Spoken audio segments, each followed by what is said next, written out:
جی دوستو، آپ دیکھ رہے ہیں کلائڈوس کو۔ گزشتہ روز 24 جولائی کو بھارت کے وزیر دفاع جموں میں تھے۔ وہاں پہ آر ایس ایس کی ایک ایفیلیٹڈ این جی او کہہ لیں، جموں کشمیر پیپلز فورم، انہوں نے ایک ایونٹ آرگنائز کیا ہوا تھا کارگل کانفلکٹ کی اینیورسری کے کانٹیکس میں۔ تو وہاں راج ناتھ سنگھ صاحب نے ایک بڑا انٹرسٹنگ دلچسپ بیان دیا۔ انٹرسٹنگ بھی ہے اور کسی حد تک خطرناک بھی۔ اور اب یہ ہم دیکھ رہے ہیں کہ بھارت کے جو لیڈرز ہیں وہ اس قسم کی بیان بازی اب انہوں نے زیادہ کر دی ہے۔ لیکن یہ پہلی بار میں نے کسی بھی بھارت کے کسی منسٹر کو یا کسی ذمہ دار شخص کو یہ کہتے ہوئے، اس قسم کی بات کہتے ہوئے سنا۔ اس سے پہلے ہم جانتے ہیں کہ بھارت کے منسٹرز، پرائم منسٹرز ہمیں جو 22 فروری 1994 کی جو بھارت کے پارلیمنٹ کی قرارداد ہے اس کا ہمیں ریفرنس دیا کرتے تھے، اس کو انووک بھی کرتے تھے کہ جو آزاد جموں اور کشمیر ہے یہ بھی بھارت کا انٹیگرل پارٹ ہے، کیونکہ اس سے پاکستان نے قبضہ کیا ہوا ہے، تو یہ ہمیں واپس لینا ہے۔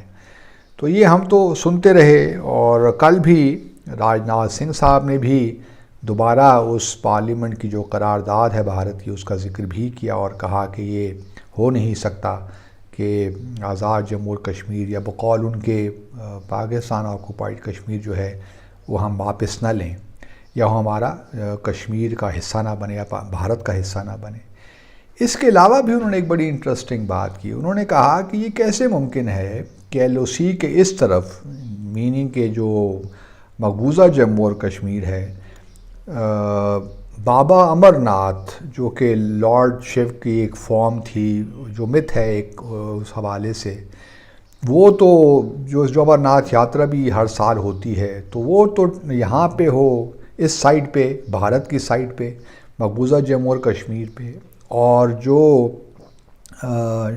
شاردا پیٹھ ہے یا سراسوتی ٹیمپل ہے وہ ہو پاکستان کی سائڈ پہ، آزاد جموں اور کشمیر میں۔ تو یہ کس طرح ممکن ہے کہ ایسا ہو سکتا ہے؟ یہ ٹیمپل جو ہے، یہ سراسوتی، ان کا دوسرا نام شاردا بھی ان کو کہا جاتا ہے۔ سراسوتی جو متھ کے مطابق لارڈ شیو کی بیٹی تھیں، اور ان کو دیوی سمجھا جاتا ہے، knowledge, wisdom, music, literature and so art and so on and so forth. تو اور یہ جو ٹیمپل ہے، یہ مندر جو ہے، یہ تقریباً لائن آف کنٹرول سے 10 کلومیٹر کے فاصلے پہ ہے، اور نیلم ویلی میں ہے۔ تو یہ انہوں نے کہا کہ یہ کس طرح ہو سکتا ہے کہ جو مت ہے ہندو ازم میں یا ہندو مذہب میں کہ لارڈ شیو تو یہ ہے وہ ہمارے قبضے میں ہو امر ناتھ، اور یہ ہو پاکستان کی سائٹ پہ، تو یہ ہو نہیں سکتا، تو ہمیں ان کو ملانا ہے۔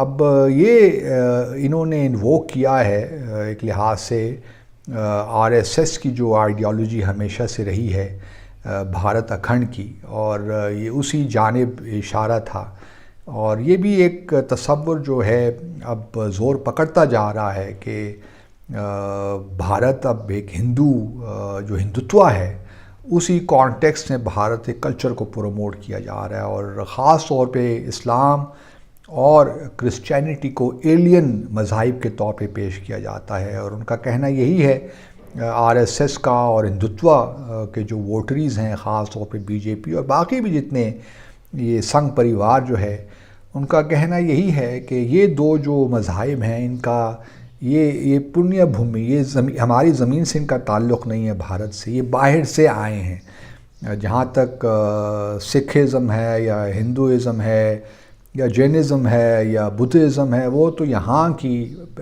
پیداوار ہیں، یا اس زمین سے یہ مذاہب نکلے ہیں۔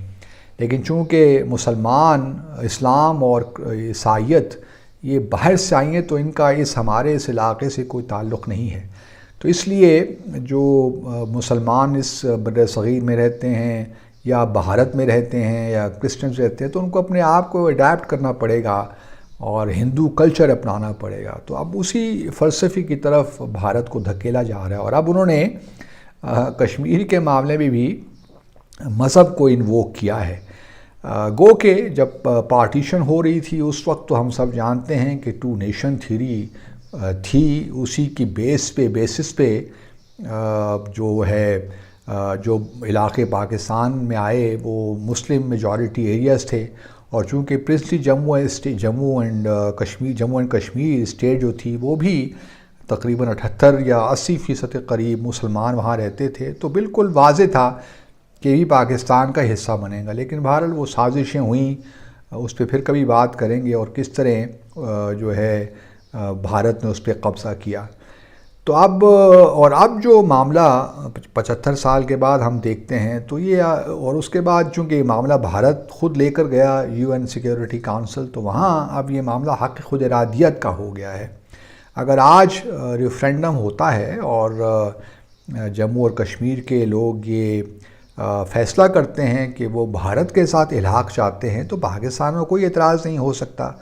پاکستان تو صرف یہ چاہتا ہے، اور کشمیری بھی یہی چاہتے ہیں کہ ان کا جو حق خود ارادیت ہے، جو انیلینیبل رائٹ ہے کسی بھی قوم کا، کسی بھی انڈیویجول کا، تو وہ ملنا چاہیے، اور وہ ایکسرسائز ان کو کرنے کا موقع دینا چاہیے.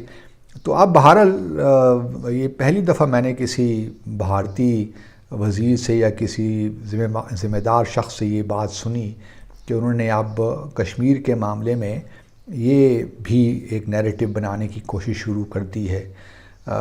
اس نیریٹو کا تو پھر کوئی اینڈ نہیں ہے، پھر تو آپ کو اور بہت سے مندر مل جائیں گے. کتاس راج بھی ہے، اور بھی بہت سے پاکستان میں ہنجلاج جو بلوچستان میں ہے وہ بھی مل جائے گا.